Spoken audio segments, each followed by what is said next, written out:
Такую котлому часто готовят у нас в Казахстане. Простые продукты, а вкус по-настоящему домашний и теплый. Минимум усилий и на столе горячие ароматные лепешки. Давайте готовить вместе. В миску всыпаем 350 граммов муки.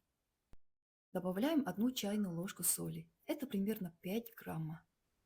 Немного перемешаем. Пока вы смотрите это видео, напишите, пожалуйста, в комментариях, из какой страны или города вы меня смотрите. Просто интересно знать, куда попало мое видео. Всем спасибо. Теперь вливаем 180 мл теплой воды. Не горячей, просто теплой. Понемногу вливаем и сразу начинаем замешивать. Тесто должно получиться мягким. Если липнет, чуть-чуть добавьте муки. Если слишком тугое, добавьте немного воды.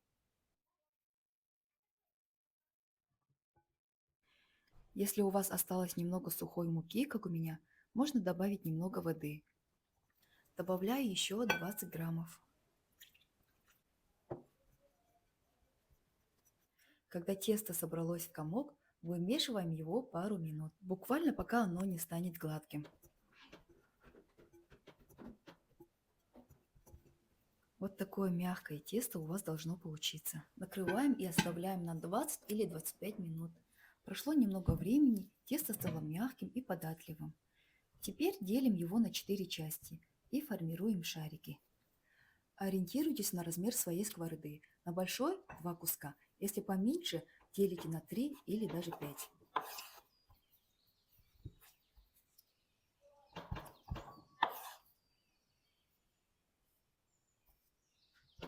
Задача здесь собрать тесто так, чтобы оно держало форму. Просто подворачиваем края к центру и округляем. Пока я формирую шарик, хочу сказать, если тесто вдруг прилипает к рукам, смочите пальцы капелькой масла. Оно сразу станет более послушным и работать с ним будет гораздо легче.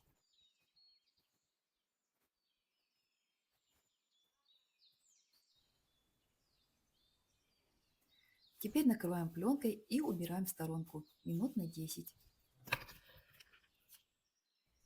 Наше тесто отдохнуло. Теперь каждый шарик будем раскатывать тонкий круг. Рабочую поверхность немного присыпаем мукой, чтобы тесто не липло.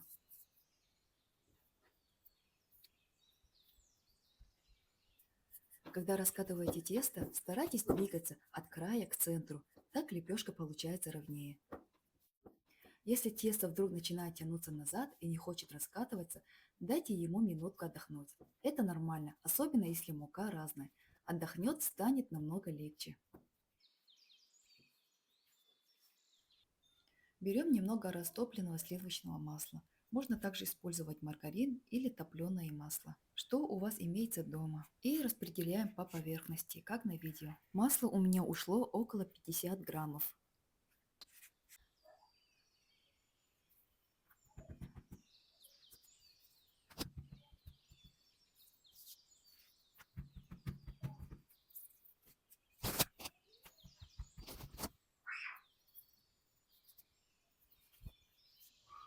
Теперь самый интересный этап. Аккуратно скручиваем каждый круг в рулет.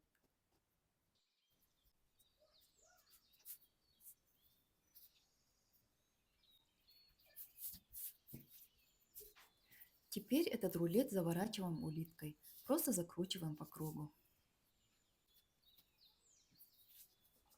Этот кончик положим вниз.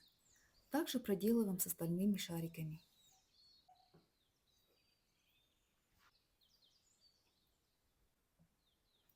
Готовые улитки отправляем в холодильник на 20-25 минут, чтобы охладились.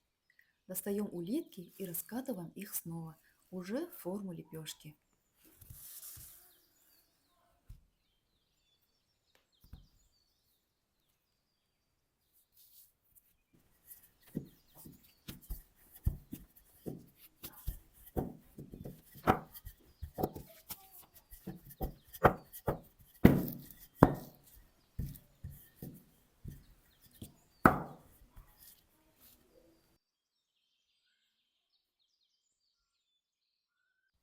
Есть два варианта приготовления. Первый на сковороде. Жарим на среднем огне до золотистой корочки. По желанию можно полить немного маслом.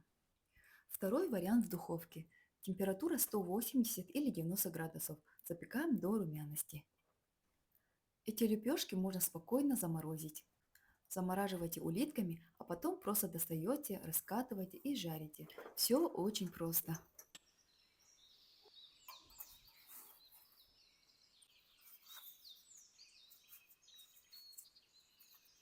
Ну что, давайте теперь разломаем нашу лепешку.